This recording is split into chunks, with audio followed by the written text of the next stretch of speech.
नमस्कार दोस्तों, आप देख रहे हैं सरकारी जॉब भर्ती। दोस्तों, आज की जो जॉब इन्फॉर्मेशन है, वहाँ है उत्तर बस्तर कांकेर का, जो कि लगभग 621 पद खुला हुआ है विभिन्न पदों पर। तो दोस्तों, अगर आप चैनल पर नए हो तो चैनल को सब्सक्राइब कर देना, बेल आइकन को जरूर दबा देना।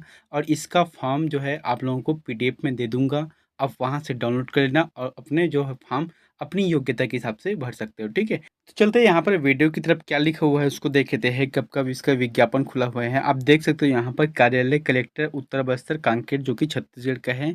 और 1/6 यानी कि 1 जून 2023 को यहाँ रिलीज हुआ है और अभी भी इसका टाइम है। अब हम लोग जो इम्पोर्टेंट है मैं आप लोगों को उसी को बताऊंगा। ठीक है, यहाँ पर देख लेते हैं कार्यालय कलेक्टर जिला कांकेर के राजस्व विभाग एवं जिला के अन्य विभाग में तृतीय चतुर्थ श्रेणी के रिक्त पद की आपूर्ति हेतु छत्तीसगढ़ के स्थानीय व छत्तीसगढ़ के जो मूल निवासी है उनको सीधी भर्ती हेतु आवेदन जो है आमंत्रित हैं। याद रखना, इसमें छत्तीसगढ़ का है, अदर स्टेट का नहीं है। ठीक है, और इसका जो फॉर्म है 1/6/2023 से 26/6/2023 तक आप जो है फॉर्म को भर सकते हो, वो भी पंजीकृत डाक स्पीड या फिर पोस्ट ऑफिस के माध्यम से। ठीक है, अब यहाँ पर देखे थे कौन कौन से पद है, कहाँ कहाँ पर खुला हुए हैं और किस विभाग से संबंधित है। यहाँ पर सबसे पहले है तृतीय श्रेणी का, जो कि स्टेनोग्राफर है। स्टेनोग्राफर 3 का, जो कि हिंदी में है। ठीक है, इसके लिए एक ही पद खुला हुआ है और यह राजस्व विभाग के लिए है। आप यहाँ पर देख सकते हो एक पद कहाँ है, तो मुक्त में है, आरक्षित में। ठीक है, इसका जो है स्टेनोग्राफर की योग्यता क्या है, इसको भी देखते हैं कि मान्यता प्राप्त जो शिक्षा मंडल है 12वीं होना चाहिए, या फिर आपके पास जो है 1 वर्ष का कॉलेज होना चाहिए। ठीक है, 1 वर्ष का स्नातक होना चाहिए। ठीक है, उसके बाद दूसरा क्या है, शीघ्र लेखन हिंदी का आपके पास प्रमाण पत्र होना चाहिए, क्योंकि आप जो स्टेनोग्राफर का कर रहे हो। और स्टेनोग्राफर की 100 शब्द प्रति मिनट की गति से जो कौशल स्पंदन की परीक्षा ली जाएगी इसमें। उसके बाद तीसरा पॉइंट क्या है, मान्यता प्राप्त संस्था डाटा एंड इंटरप्रेटर प्रोग्राम में 1 वर्षीय जो डिप्लोमा प्रमाण पत्र होता है वो सभी इसमें आप लोगों को अपलोड करना होगा। ठीक है, ये तो हो गई योग्यता, बता दी आपको। उसके बाद दूसरा पोस्ट क्या है, तृतीय श्रेणी का है, जो कि पद है स्टेनो टाइपिस्ट के हैं। इसमें जो है 9 पद है। यहाँ पर देख सकते हो अलग अलग जो है कैटेगरी है, एसटी है, एससी है, उस आधार पे। और इसके लिए भी योग्यता क्या रखा गया है, 12वीं रखा गया है और 1 वर्ष का मान्यता प्राप्त स्नातक पाठ्यक्रम की प्रारंभिक जो परीक्षा है, यानी कि प्रथम वर्ष का परीक्षा उत्तीर्ण होना चाहिए।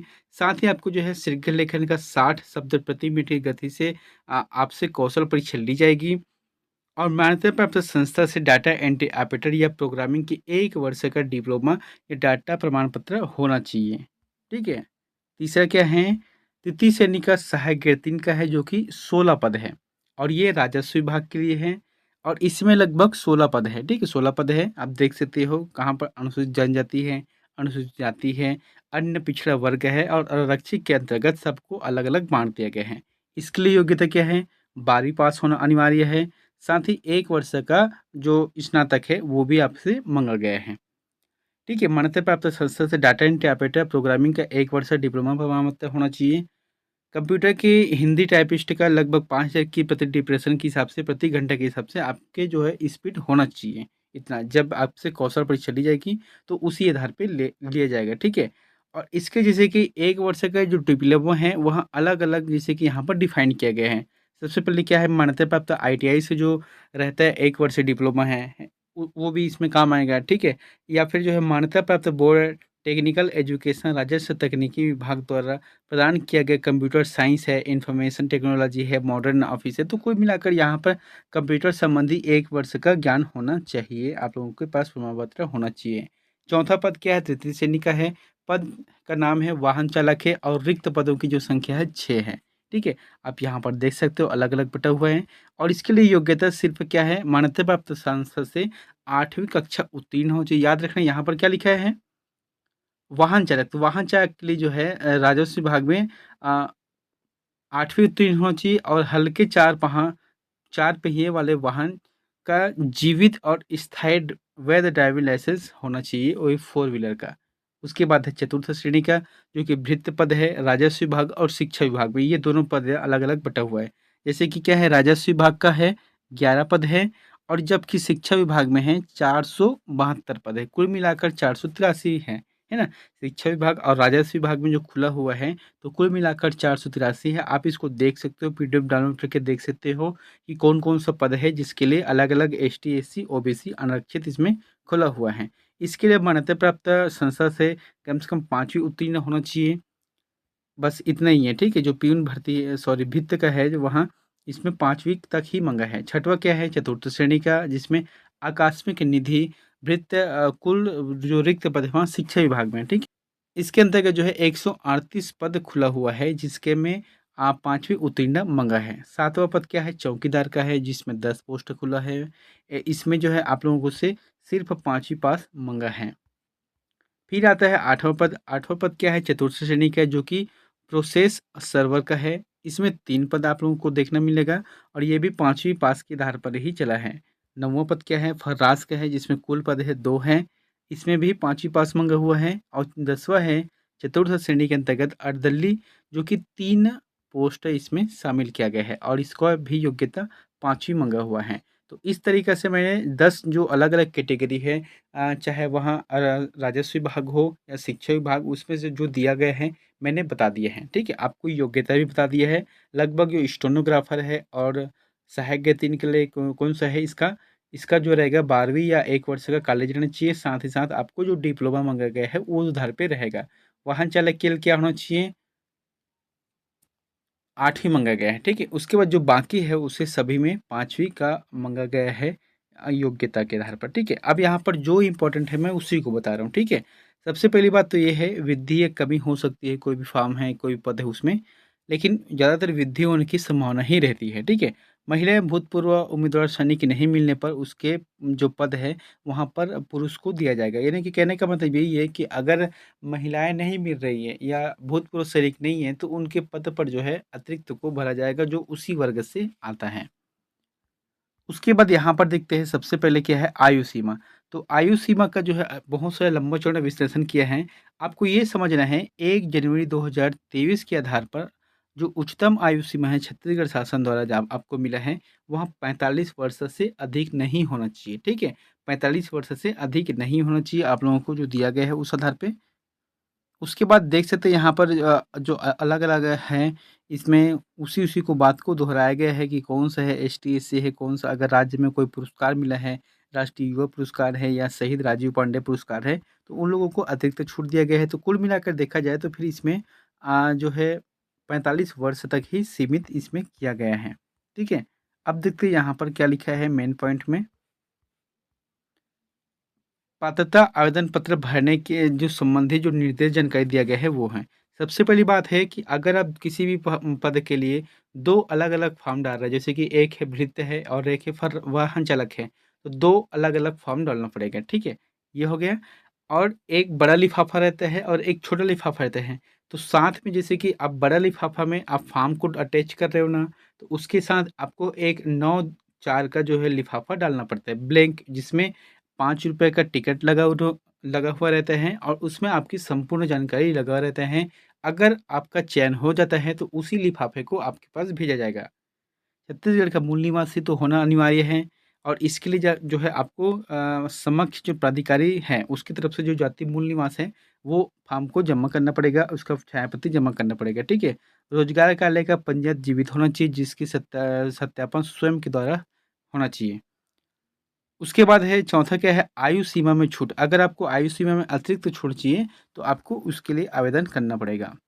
फिर यहाँ से देख सकते हैं यहाँ पर कोई इतना इम्पोर्टेंट नहीं है। जैसे कि आवेदन पत्र नियत स्थान पर स्वयं के द्वारा सत्यापित नवीनतम पासपोर्ट साइज़ की जो फ़ोटो है उसको चिपका कर भेजना है और आवेदन पत्र को इसके साथ शैक्षणिक योग्यता, तकनीकी अर्हता मतलब जो जानकारी माँगा गया है आपको उसी जानकारी को इसमें भरना है और अतिरिक्त जानकारी नहीं। आपको जो है सबसे पहली बात ये ध्यान रखना है किसी भी प्रकार के अपूर्ण शब्द या त्रुटिपूर्ण आवेदन का किसी भी प्रकार के अपूर्ण जो शब्द है या त्रुटिपूर्ण जो शब्द है इसका प्रयोग नहीं करना है, वहाँ अमान्य कर दिया जाएगा। साथ ही आपको कोई भी तरीके से गलत जानकारी को नहीं भरना है। याद रखना सिर्फ़ गलत जानकारी को नहीं भरना है, क्योंकि अगर आपका चयन हो जाता है और बाद में पता चलता है कि गलत जानकारी हो गए हैं, तो आपको जो है बाद में ही निकाल दिया जाएगा, उसमें शामिल नहीं किया जाएगा।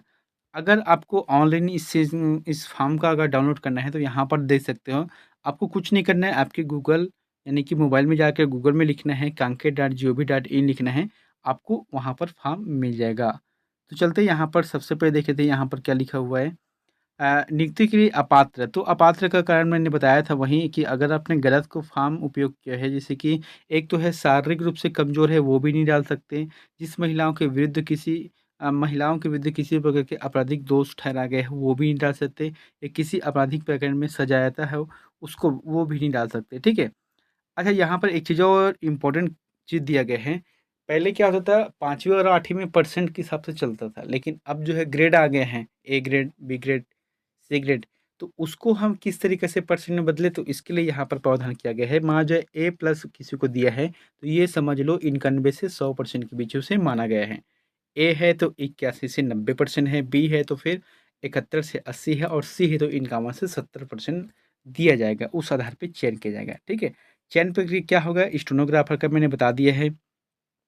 इसमें जो है यहाँ पर देख सकते हैं, मान्यता प्राप्त जो 12वीं का जो परीक्षा उत्तीर्ण होना पड़ेगा, या पुरानी हायर सेकेंडरी परीक्षा में उत्तीर्ण के साथ मान्यता प्राप्त विश्वविद्यालय में किसी भी प्रकार के स्नातक पाठ्यक्रम की प्रथम वर्ष की परीक्षा उत्तीर्ण, मतलब 12वीं के साथ साथ 1 वर्ष का कॉलेज होना चाहिए। इसमें जो है 60 अंकों के कुल प्राप्तांक के प्रतिशत के 60% के बराबर अंक होगा। जैसे कि मान लीजिए आपने जो है 12वीं में 80% प्राप्त किया है, ठीक है। अब उस 80% का आपको 60% में निकाला जाएगा। आपने जो 80% पाया है, उसे 60% के रूप में निकाला जाएगा। ये हो गया 60 अंकों का, और एक होगा शीघ्र लेखन होगा जो कि 40 अंकों का होगा। उसी तरीक़े से स्टेनो टाइपिस्ट का है, उसमें भी 60% होगा जो 12वीं का, और शीघ्र लेखन में 40 अंक को दिया जाएगा। और सहायक 3 का भी उसी आधार पे रखा गया है, जो 12वीं है, 12वीं में कितना है, जितना परसेंट रहेगा उसके में 60% निकाला जाएगा, फिर उसके जो कौशल होगा वो 40 अंकों का रहेगा। वाहन चालक के लिए क्या किया गया है, इसमें जो है न्यूनतम जो शैक्षणिक योग्यता रखा गया है, उसमें मतलब जो 8वीं है उसमें भी 60 अंक रखा जाएगा, और वाहन चलाने के लिए 40 अंकों का अंक निर्धारित किया गया है। ये आपके ड्राइविंग पर है। बाकी जैसे कि भृत्य, चौकीदार, प्रोसेसर सर्वर है, फर्राश, अर्दली है, इसमें नियुक्ति प्राधिकारी के द्वारा जो चयन समिति है, उसी के माध्यम से किया जाएगा, जो परसेंट के आधार पर है। अच्छा, यहाँ पर एक चीज़ और है, अगर किसी का एक ही परसेंट हो, जैसे कि अभी कोरोना काल में बहुत लोगों का परसेंट हाई गया था, ठीक है? तो मान जाए, या किसी का ए प्लस है या ए बी के आधार पर है, तो 91 से 100 रहेगा परसेंट। अब उस दरम्यान में दोनों का चयन कैसे किया जाएगा, तो उम्र के आधार पर जिसका उम्र अधिक रहेगा उसको प्राथमिकता, उसे जो है प्राथमिकता दिया जाएगा। अन्य महत्वपूर्ण जो निर्देश है वो आप देख लेना, उतना इम्पोर्टेंट नहीं है। तो यहाँ पर चलते हैं सीधा फॉर्म की तरफ। फॉर्म की किस तरीके से भरना है, ये देखो यहाँ पर आपको करना क्या है, नवीनतम फ़ोटो चिपकाना है, आवेदित पद का नाम जैसे कि वाहन चालक है, ये हो गया, ठीक है। उसके बाद लिखना है यहाँ पर कि राजस्व विभाग का है, कि शिक्षा जो विभाग है उसको लिखना है।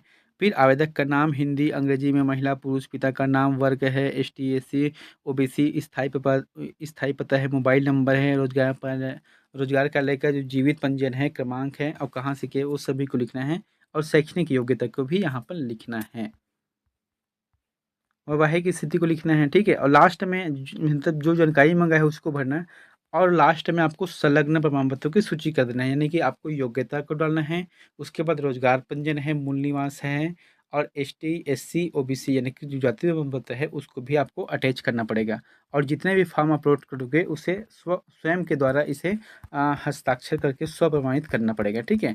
तो फिर ये तो हो गया, मैंने आप लोगों को बताया जो कार्यालय कलेक्टर है, जो कि इंपॉर्टेंट है। अगर आप में योग्यता है तो आप ज़रूर डाल सकते हो, अभी भी समय है। और इसका जो लास्ट डेट क्या बताया था मैंने, 26/6/2023 को है, ठीक है। तभी फुल समय है, आप ज़रूर डालना, स्पीड पोस्टर के माध्यम से डालना। तो मिलते हैं नेक्स्ट वीडियो में एक नई जानकारी के साथ। Thank you.